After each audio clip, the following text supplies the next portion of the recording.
नमस्कार। मेरे पीछे गंगा नदी और गंगा का घाट देख के आपको अंदाजा लगी गया होगा कि चुनावी यात्रा करते करते मैं अपने अंतिम पड़ाव पर आ चुका हूं। आखिरी चरण का लोकसभा का चुनाव 1 जून को होना है और भारत के प्रधानमंत्री नरेंद्र मोदी का लोकसभा क्षेत्र भी बनारस है, जो अंतिम चरण में यहाँ पर मतदान होंगे। उत्तर प्रदेश की जो 14 लोकसभा सीटों पर अंतिम चरण का मतदान होगा, वोटिंग होगी, वो पूर्वांचल के इलाके में आता है और गठबंधन और भारतीय जनता पार्टी के बीच बहुत सारी सीटों पर इस चरण में भी आमने सामने की टक्कर है। बनारस सीट की बात ही क्या कहना, आपको पता ही है कि प्रधानमंत्री यहाँ से है और अब बनारस पिछले 10 वर्षों में प्रधानमंत्री बनने के बाद नरेंद्र मोदी के कार्यकाल में और योगी सरकार उत्तर प्रदेश बनने के बाद बनारस में बहुत कुछ बदला है। अगर आप आए तो देख के ही लगता है कि बनारस में बहुत कुछ बदला है और बहुत कुछ ऐसा है जो 10 साल के कार्यकाल और योगी सरकार के 7 साल में बहुत कुछ नहीं भी बदला है और बहुत कुछ होना भी है। चल, हो जा शुरू। केसरिया से मन जोगी हुआ रे, दिल झूमे देखो पतवारा हुआ रे, दिल झूमे देखो पतवारा हुआ रे। हर पल मनाओ केसरी त्योहार। विमल, बोलो जुबान केसरी।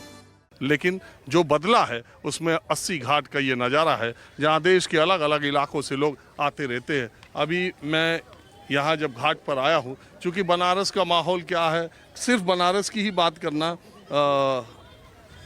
नतीजे तो 4 जून को आएंगे, लेकिन बनारस में क्या होगा ये पूरा देश और दुनिया जानती है। बहरहाल अजय राय यहाँ से गठबंधन के उम्मीदवार हैं। उनके समर्थन में डिम्पल यादव और प्रियंका गांधी रोड शो कर चुके हैं। अखिलेश यादव और राहुल गांधी आने वाले हैं और बनारस के 80 घाट पर देश के हर कोने के लोग आते हैं। तो आज एक तरह से देश का मूड भी जानने की कोशिश करेंगे। बनारस की तो बात होगी और पूर्वांचल में इस बार अंतिम चरण में किन किन सीटों पर लड़ाई है और क्या पिछली बार बीजेपी को, जैसे मैं आपको बता दूं, बनारस की अगल बगल की बहुत सारी सीटें पिछली बार सपा बसपा गठबंधन ने जीत ली थी। एक नज़र में इन लोगों को देख के लगता है कि ये राजस्थान से आए। कहाँ से आए हो आप? राजस्थान हो, बाड़मेर से धुरीमिना से। क्या करने आए इधर? काशी क्या देखने आए? तीर्थ करने आया था। पहले भी आए हो? हाँ, नहीं आया, पहले ही आया। तो क्या क्या देखा? बहुत मंदिर देखा। कितना मंदिर देख लिया? 10। और कितना देखना अभी? कितने दिन रहना? 4-5 बाकी है जी। कौन सा बाकी है? नाम तो मन पता नहीं है, हमारे साथ है। अरे चित्रकूट प्रयागराज तो दूर है, ये तो बनारस है। हम जाएंगे, हाँ जाएंगे चित्रकूट प्रयागराज जाएंगे। काशी विश्वनाथ देखा? देखा, अभी देखने जा रहे हैं। अभी जा रहे हो?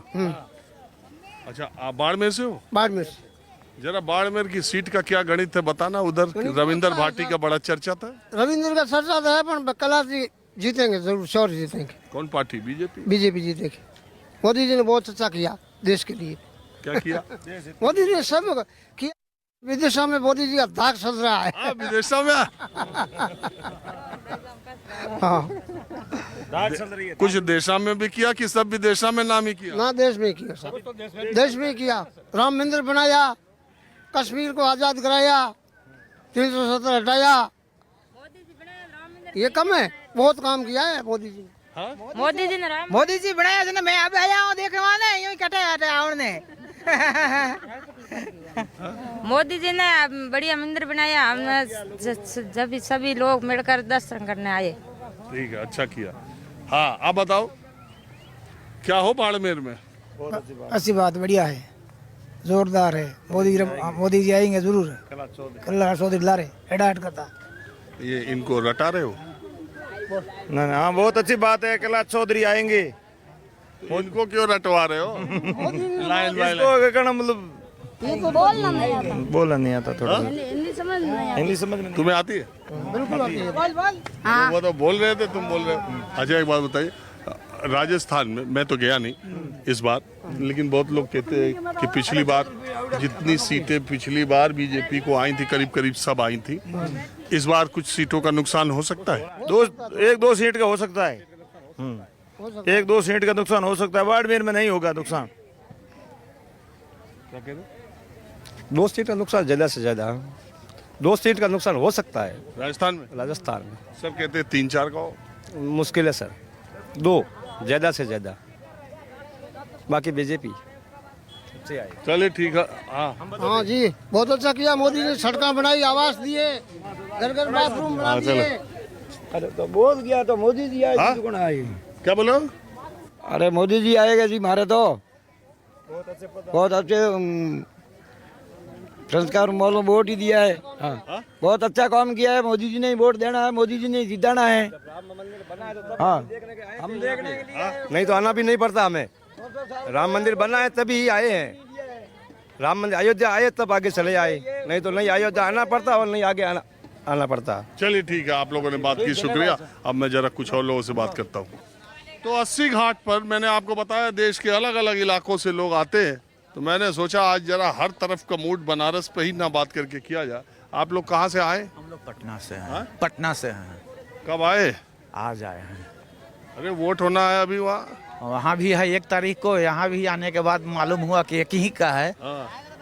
तो वोट के दिन पटना में रहेंगे कि घूमते ही रहेंगे? बिल्कुल बिल्कुल, हम लोग कल रात में यहाँ से चले जाएंगे। तो बनारस क्या देखने आए थे? अभी छुट्टी है, समर वेकेशन है बच्चे लोग के, तो वही लोग का हुआ सलाह कि हम लोग घूमेंगे, तो ये लोग को एक घूमना। बात बताइए, अब थोड़ा हम सियासत की करते हैं। तो जब ये चुनाव अभी हो रहा है और जब चुनाव शुरू भी हुआ था, तो लोग ये कहते थे कि बिहार, बंगाल, महाराष्ट्र, कर्नाटक, ये 4 राज्य बहुत इंपॉर्टेंट है देश के चुनाव को निर्धारित करने में। पिछले चुनाव में एनडीए के पास 39 सीटें थी। आपको क्या लगता है इस चुनाव में बिहार में एनडीए को कितनी सीटें आएंगी? 30 से 32 तक जाकर सिमट जाएगा।